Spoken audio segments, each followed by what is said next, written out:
beautiful Sunday afternoon. This is Rubbin Minds. Welcome. My name is Abu Kalbich, and thanks a lot for joining us. We're going to be starting off the show today like we always do, talking about the week that was, news from the front page, all of the news that caught our attention in the past week. And top of it, of course, is the very sad, scary, and sort of jolting news about Nigerian soldiers who were killed by Boko Haram, pretty much. And there's a lot of figures and numbers being thrown around. We're not sure what exactly is happening. To government quite a bit to put out a statement. But the long and short of it is that, unlike we have heard repeatedly, the war in the northeast is still ongoing, and a lot of Nigerians are very worried about this sort of development. And I have here with me Wofai Jimmy. We're going to be trying to talk about that and more. Thanks for being here today. Well, thank you very much. Yes. I think I want to take you back to May 29, 2015. A lot of Nigerians were very, very excited by the president's speech on the day he was sworn in. I think one of the highlights of the day was him talking about how sort of decisive he would be with Boko Haram. He talked about relocating the sort of military formation Indeed, as a whole to the northeast, which was the epicenter of the fight against terrorism in the country. Looking back at that speech now, do you think Mr. President hasn't acted on that which he promised, or did he underestimate the situation of things? I should rather settle for this second. I think he underestimated the situation of things. I recall that at the time, not so long after making that speech, most of the service chiefs were actually deployed to the front line. Whether or not they stayed there is also another question, because I also did recall that at some point we were informed that indeed the government was winning the fight against Boko Haram. Some of the activities were stemmed. So we had reasons to believe that to an extent there was some marginal success in the fight against Boko Haram. Perhaps because occasionally we also seem to always take for granted the fact of preparation. I know that war strategists have always said that one of the best times to prepare for war is when there is peace. Maybe because of the relative peace and calm that was achieved in that area, some people seem to have forgotten that there is still some bit of unrest there. These people have not been decimated. Sorry to cut you in there. A lot of people even kept on saying that this peace is very sort of cosmetic. Indeed, it was. Because in spite of the fact that, okay, maybe we had reclaimed territory, there was no month that went by without us hearing about it. Something detonated here, 2 people killed here invaded. So these things had still been going on in pockets. Indeed, but again, recall that whether even on an international level, a study of other areas that have been plagued by terrorism would help us understand that it's apparently difficult, very difficult, if not impossible, to totally wipe off terrorists. So that what we had before now was a barefaced attack on the government, where they had even declared a parallel government, so to speak, in the Northeast. But afterwards, we saw a decimated terrorist group that had resorted to their initial guerrilla war strategies, where they could come occasional pockets of bombs here and there. So it's difficult, so to speak, to say that you can easily decimate them. But this brazen-faced attack on military formations, this is so bold. Again, I'll come back to what you had said earlier.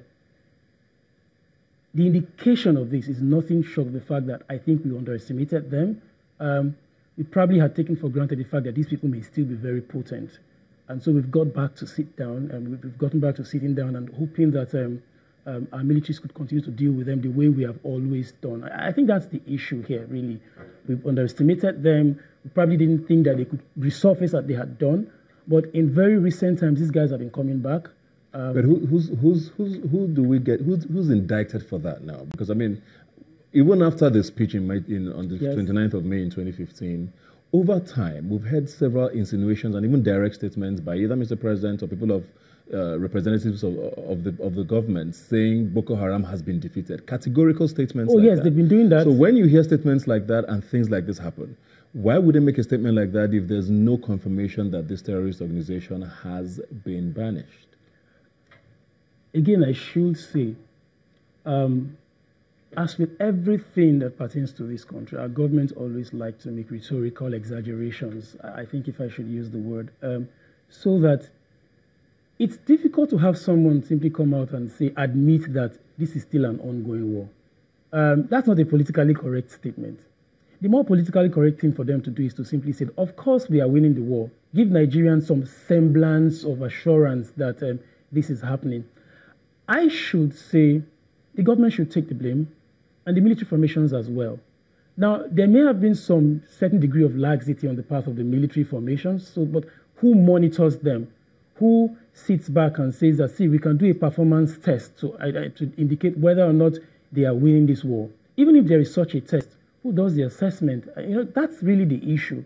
Who supervises this, who monitors progression, so to speak, in the advancement in the fight against terrorism? But none of this, nobody does this. The very moment everybody realized at the point initially that perhaps the Boko Haram formations had been pushed way, way back beyond the borders, some back into the forest, everybody just sat back and relaxed and said, well, I think we have dealt with the threat. We could easily go and relax and forget about it. Unfortunately, perhaps because of the corporate amnesia that we have in this country, it's difficult to say what anybody.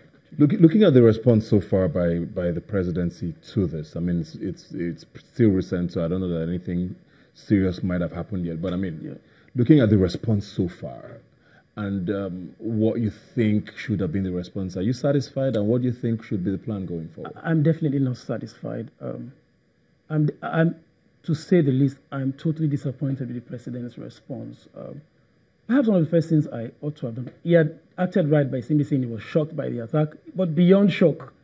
I saw the video and a couple of other people did, but before now, there had been complaints that our military was not properly equipped for the war. A lot of them have been complaining. If you recall, prior to the 2015 declaration, there had been an occasion of an insurrection in the military where a couple of military men decided that they were going to disobey orders from their superiors on account of the fact that they didn't have the requisite weapons to prosecute the war. But that was, as it were, with this country. It was taken to be an affront on the government. They were to be prosecuted by a military tribunal. But then the learned senior advocate at the time, Femi Falana, came in. And the matter was still ongoing until some point when they said that perhaps they should give those military men some form of succor, and they got forgiven. But that is still the case. Each time this happens, we see a president or the head comes out to say that we will deal with the situation. The complaints have always been there. These people have said that they are ill-prepared to battle this challenge. But he comes again, makes a political statement, we will deal with it. And that's what we've always heard. We will deal with it. The video reveals that most of the weapons that they had, a lot of them are obsolete. So how do you fight an enemy who's got sophisticated weapon with obsolete arms and ammunition? It doesn't work.